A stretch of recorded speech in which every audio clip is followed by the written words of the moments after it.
حي على الصلاة.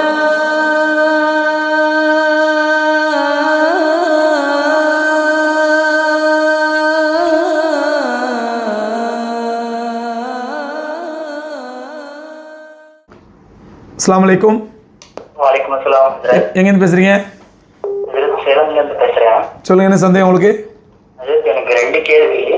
அதுல முதல்ல என்னன்னா, இப்போ அல்லாஹ் தஆலா குர்ஆன்ல சொல்றாங்க இல்லையா, சஹாபாக்களை பொருந்திக் கொண்டேன் அப்படின்னு சொல்லிட்டு, அதுல சாபிகூன் அப்படின்னு சொல்லி சஹாபாக்கள் முந்தியவர்கள் அப்படியே பிந்தியவர்கள் சொல்லி படித்தவை இருக்கா?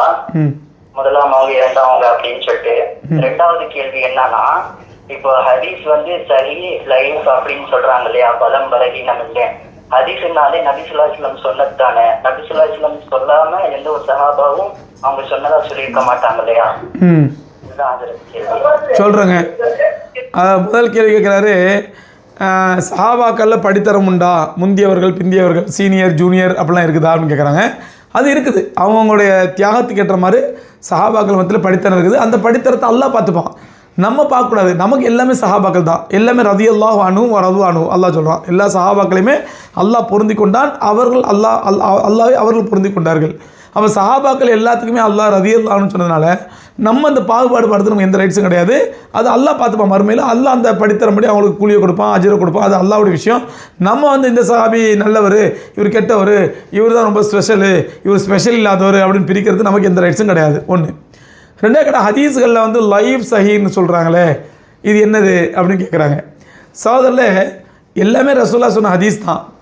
ஆனால் ஹதீஸ்களில் படித்தரம் இருக்குது. ஏன்னு சொன்னால், பிற்காலத்தில் ரசூலுல்லாஹி ஸல்லல்லாஹு அலைஹி வஸல்லம் சொல்லாத ஹதீஸ்களை முனாஃபிக்குகள் ரசூலுல்லாஹ் சொன்னாங்கன்னு சொல்லி பரப்பி விட ஆரம்பித்தாங்க. எல்லாம் சஹாபாக்கள் மூலமாக தான் வந்துச்சு. இப்போ நம்ம சஹாபாக்கள் நேரடியாக நமக்கு கிடைச்சா பிரச்சனையே இல்லை. சஹாபாக்கள் யாரும் போய் சொல்ல மாட்டாங்க. ஆனால் ஹதீஸ்கள் துவக்கப்பட்டது சஹாபாக்கள் காலத்துக்கு பிறகு தான். அப்படிங்கும்போது 100 வருஷத்துக்கு பிறகு, 150 வருஷத்துக்கு பிறகு தான் ஹதீஸ்கள் துவக்க ஆரம்பிக்கப்பட்டது. அப்போ உதாரணமாக இப்போ புகாரி ரஹ்மத்துல்லாஹி இருக்கிறாங்க. இவங்களுக்கு ஒரு ஹதீஸ் கிடைக்குது. இந்த ஹதீஸ் சரியான ஹதீஸ் எப்படி தெரியும் உங்களுக்கு? இவனுக்கு யாருப்பா சொன்னா? எனக்கு இவர் சொன்னார். உனக்கு யார் சொன்னா? அவர் சொன்னார். உனக்கு யார் சொன்னா? அவர் சொன்னார். எனக்கு யார் சொன்னா? இவர் சொன்னார். கடைசி எனக்கு யார் சொன்னால் சஹாபி சொன்னாங்க. அப்போ சஹாபிலேருந்து 5 பேர் 6 பேர் மாறும். அப்போ என்ன பண்ணுவாங்க? புகாரி ரஹ்மத்துல்லாஹி அந்த சஹாபியை தவிர மற்ற 5 பேரோட வாழ்க்கையை ஆராய்ச்சி பண்ணுவாங்க. இவர் எப்படிப்பட்டவர்? அவங்க அதுக்கு ஒரு க்ரைட்டீரியா வச்சுருப்பாங்க. 5 பேர் தொழுகையாளியாக இருக்கணும், வாழ்க்கையில் எப்போவுமே பொய் பேசியிருக்கக்கூடாது, பிற்காலத்தில் அவருக்கு மறதி ஏற்பட்டுருக்கக்கூடாது, நல்ல ஞாபக சக்தி உள்ளவராக இருந்திருக்கணும், உண்மையாளராக இருக்கணும், சும்மா வாயில் வந்தாலும் விட்டடிக்கிற ஆளாக இருக்கக்கூடாது. இந்த மாதிரி க்ரைட்டீரியாலாம் வச்சுருப்பாங்க. இந்த க்ரைட்டீரியாலாம் வச்சு என்ன பண்ணுவாங்க? உதாரணமாக புகாரி ரஹ்மத்துல்லாஹிக்கு இஸ்மாயில் ஒருத்தர் அறிவிக்கிறாரு. இந்த இஸ்மாயில் எப்படின்னு பார்ப்பாங்க புகாரி ரஹ்மத்துல்லாஹி. அவங்களோட அதுக்குன்னு க்ரைட்டீரியா வச்சுருப்பாங்க. அந்த க்ரைட்டீரியா பார்ப்பாங்க. தகுதி லிஸ்ட்டு, இந்த தகுதி இருக்குதா, இந்த தகுதி தான், ஓகே இஸ்மாயில் ஓகே. இஸ்மாயிலுக்கு யார் சொன்னது? இஸ்ஹாக் சொன்னார். இந்த இஸ்ஹாக் எப்படிப்பட்டவர் வாழ்க்கையில், அதை பூரா ஆராய்ச்சி பண்ணுவாங்க. இதெல்லாம் சாதாரண வேலை இல்லைங்க, நல்லா புரிஞ்சுங்க. புகாரி ரஹ்மத்துல்லாஹி 10,000 ஹதீஸை தொகுத்துருக்காங்கன்னு சொன்னால், அந்த 10,000 ஹதீஸுக்கும் கிட்டத்தட்ட ஒரு 7 பேர் 8 பேர் இருப்பாங்க சஹாபாக்கள். அவங்களுக்கு நடுவில் குறைஞ்சது 8 பேர்னு சொன்னால், ஒரு ஹதீஸுக்கு 8 பேர்னு சொன்னால் 10,000 ஹதீஸுக்கு 80,000 பேர். 80,000 பேருடைய வாழ்க்கை ஃபுல்லு ஹிஸ்ட்ரி படிக்கணும்னு சொன்னால் சாதாரண விஷயமா? அதாவது ஹதீஸை தொகுப்பதற்கென்று சில பேர் அல்லாஹ் கபூல் செஞ்சான். அப்படிப்பட்டவங்களோ தான் ஹதரத் புகாரி ரஹ்மத்துல்லாஹி அலைஹி, ஹதரத் முஸ்லிம் ரஹ்மத்துல்லாஹி அலைஹி, அபு தாவூத், திர்மிதி, இப்னு மாஜா. இன்றைக்கி சும்மா எல்லாம் வாயில் வந்தபடி இந்த விசிலடிச்சா கொஞ்சம் பசங்க கண்ட பேச்சை கேட்டுட்டு இந்த ஹதீஸ் லைஃபு தூக்கி போடு, ஏன்னா இவன் அவங்க அந்த லைஃப் செய்து பார்த்த மாதிரி. உண்மையிலே ஹதீஸில் ஆராய்ச்சி செய்தவர்கள் மரியாதைக்குரிய இமாம்கள், முஹத்திஸீன்கள். அப்போ என்ன பண்ணுவாங்க? அடுத்து இஸ்ஹாக்கை பார்ப்பாங்க. அவர் ஓகேயா, அவரு அந்த கிரைட்டீரியா இருக்குதா? எல்லாம் இருக்குது.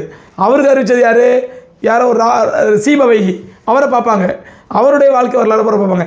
அவர்கிட்ட ஏதாவது ஒரு க்ரைட்டீரியாவில் ஒரு க்ரைட்டீரியா இல்லாட்டா கூட இவர் நல்ல மனுஷன்தான், ஆனால் இவர் ஆரம்ப காலத்தில் நல்ல ஞாபக சக்தி இருந்துச்சு, பிற்காலத்தில் ஒரு ஞாபக சக்தி போயிடுச்சு, அதை டிக் பண்ணிவிடுவாங்க, முடிஞ்சு போச்சு. இது லைஃபு. இப்படி ஃபில்டர் பண்ணி தேர்ந்தெடுக்கப்பட்ட சைஹான ஹதீஸுகள் தான் வாழ்க்கை நடைமுறையில் இருக்குது. நீங்கள் நமக்கு பலகீனமான ஹதீஸுகளை ஒரு இடம் ஒதுக்க முடியாது.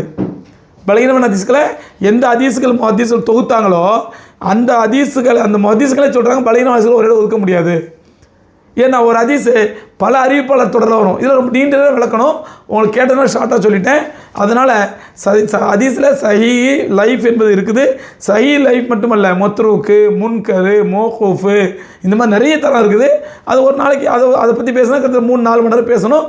அதுக்குன்னு சில கிதாபு புத்தகம் தமிழ்லேயே வந்துருக்குது, அதை வாங்கி படிங்க இன்ஷா அல்லாஹ்.